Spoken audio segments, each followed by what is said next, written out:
Okay, so in our last lesson, we talked about our schema and particularly our change sets and how we can validate data and we can work with our change sets. But now we are going to actually take the step to persist this data to the database, because last time we were just focused on validating the data and understanding how to work with the data. But now let's go ahead and let's actually start persisting some data. So to do this, we are going to alias. We're going to alias from our customer, which is our product, as that's the name of our project again. So customer is our project, and then we are going to import our repo. I'll talk about that in a minute. And we're going to import our customer schema. So those are the things that we want to import. And let's talk about what repo is, because we haven't really gone into that. So if we go ahead and we go into our application, we can see under lib customer, we have this repo.ex here. So the repo is basically going to be inside of every Phoenix project, and it's going to just specify how our repository is basically going to work. How is our repo going to work? And in this case, we've tied it to work with the Ecto adapter for Postgres. In other words, our repo is essentially just an interface with our database, and Postgres is the default for Phoenix. So our Phoenix application by default is going to use the Postgres adapter, and we are going to be all set to use Ecto with a connection to our Postgres database. And we talked before about how to configure the username and password and the database. So all that's taken care of for us. But basically, anytime you're interacting with your database and you're using your schemas, you're going to use the repo to interact with your database. So repo is something that I want you to become very comfortable with. And it's a part of Ecto, which is how we interact with databases with Elixir. So just commit to your mind that repo is how you're going to persist data to your database. So we've aliased repo and customer here in our shell. So now we can work with them. So I'm just going to go ahead and I'm going to run repo.insert, and I'm going to insert some data. So let's go ahead and let's insert a customer. So I'm going to insert a customer, and I'm going to say that this customer will have an email, and I will say that our email will be for our customer one, and that email is just going to be at gmail.com. And let's go ahead and let's just fix that structure, and then let's run this command and see what happens. Okay, so the database, it just created the query and it inserted into customers the email, and it inserted our customer one into our database. Now, hold on a second, because we just had this whole discussion on change sets, but what just happened? We're able to submit this without validating our data. That's okay. We did not use our change set here. And so I just wanted to show you this because you can actually just insert data directly into your database.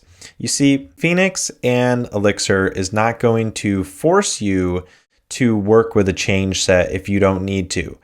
It's up to you to decide in the execution of your functions in your code if you're going to use a change set. And in this case, we didn't. We just inserted a customer just with an email, which goes against our change set validation.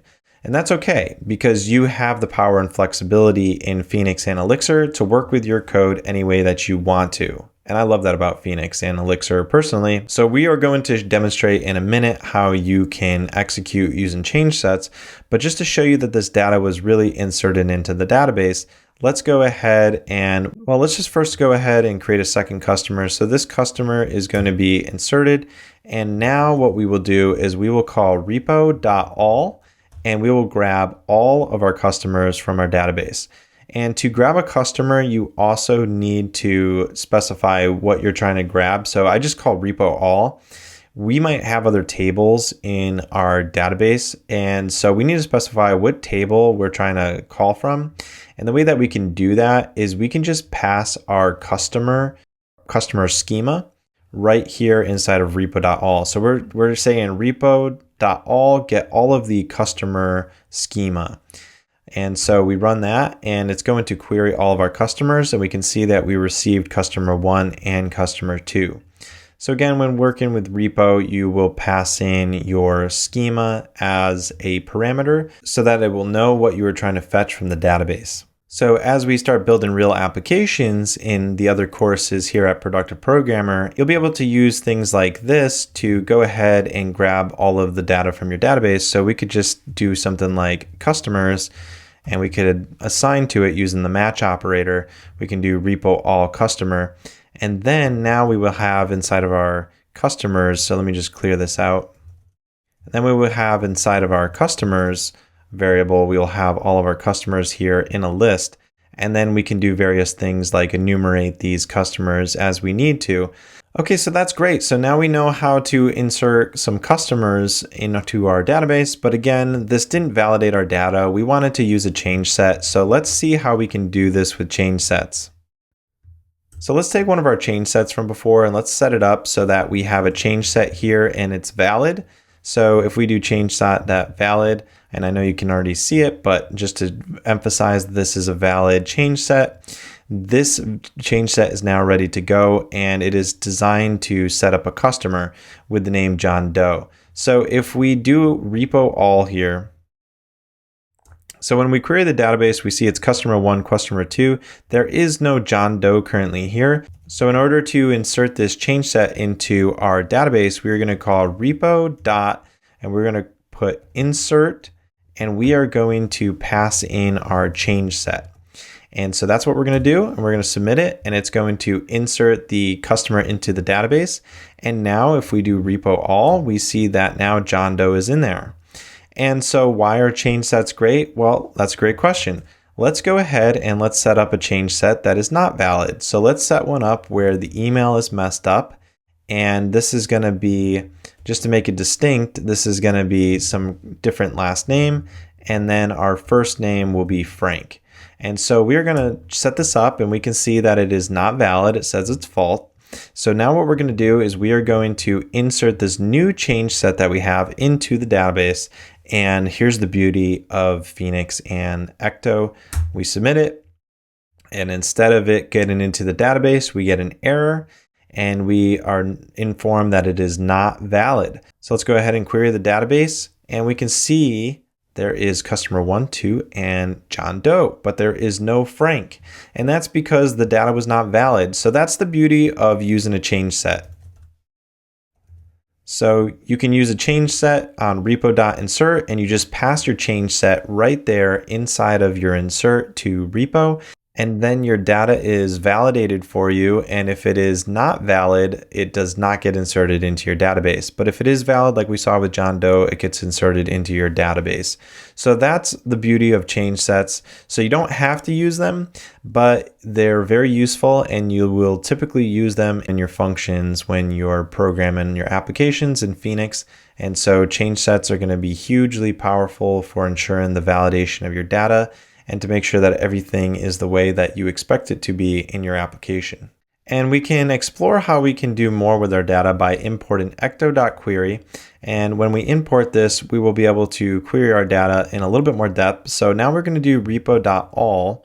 And let's say that instead of getting all of our customer information, maybe we just want to have, because we have ID, age, email, we're getting a lot of information here, as well as the inserted at, updated at times. So let's say we just want to get the email. So let's go ahead and let's clean up our data by doing repo.all. And this time we are going to say from the customers in, I'm doing C to represent customers. So from C in customer, we will select just the customer email. And now we get a list of just the customer emails, customer 1, 2, and John Doe. So that's extremely useful. And we can also grab just one of our users from our database by doing repo.one. And we can say where the email is equal to John Doe at Gmail. I'm going to pattern match and store this inside of the variable John. And you can see that that query was successful, and the variable John contains that customer. And so now I want to show you how you can use change sets to update a customer in your database by using this customer that we stored inside the variable John. So the way that we can do this, I've alluded to this a little bit before, but it probably was not clear. So now we're going to do change set, and we're going to equal it to the customer. We're going to use the customer change set. So our customer schema, which is from our customer schema. We are going to use the change set, and we are going to pass in here the variable John, which is our customer John. So if you remember, and then we're going to also pass in some params here. So if you remember, before instead of passing a variable here, we would pass in a struct. So we would do customer, and we would pass in just an empty struct because we didn't have any customers that existed before. So we were just specifying an empty blank one to begin with as a clean slate. But now we actually do have a customer. We have John. And our change set, we're going to do an update. We want to update John in the database. So the way that we're going to do this is we're going to define some params, and those params are just going to be a map. And so let's say that we would just want to change John's, let's change his email. So we're going to change email so that it's no longer going to be johndoe@gmail. It is going to be a new email at Gmail. And so I'm just going to take that new string for an email, and I'm just going to set that up as a change set.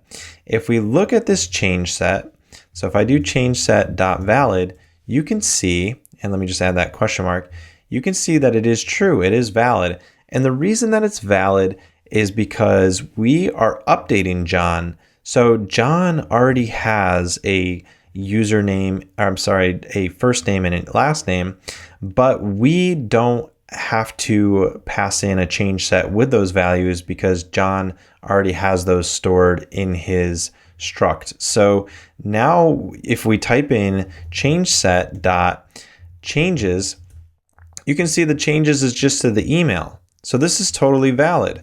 And so now we have this change set, and it contains John. So we have our customer data. So we can do change set.data, and you can see all of our customer data is here. So this change set, it's really cool. We can now update our database with it. So let's go ahead and let's run repo.update, and we are going to pass in the change set. And when we do this, it's going to say that it was okay and it changed the email. Well, let's go ahead and let's do repo.all, and let's query all of the customers, and let's see. Sure enough, we have customer 1, 2, and now John has the email, a new email at Gmail. So we were able to use a change set to validate our data, make sure it was okay, use an existing customer from the database, and then update that customer.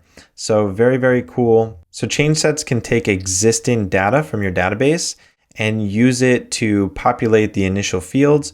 And then you can pass in the parameters, just the values that you're updating in your database. And that's all you have to do to update somebody in your database, such as a customer in our database.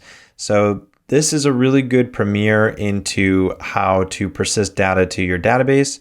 You saw how to use your change sets to set up data. You saw how change sets are just optional. You could just insert data directly, but change sets obviously provide a whole bunch of value to you to ensure that your data is validated and that it is accurate in how you want it to be used in your application. Now we have all the building blocks to start to expand on these concepts of working with the database. So I'll see you over in the next section.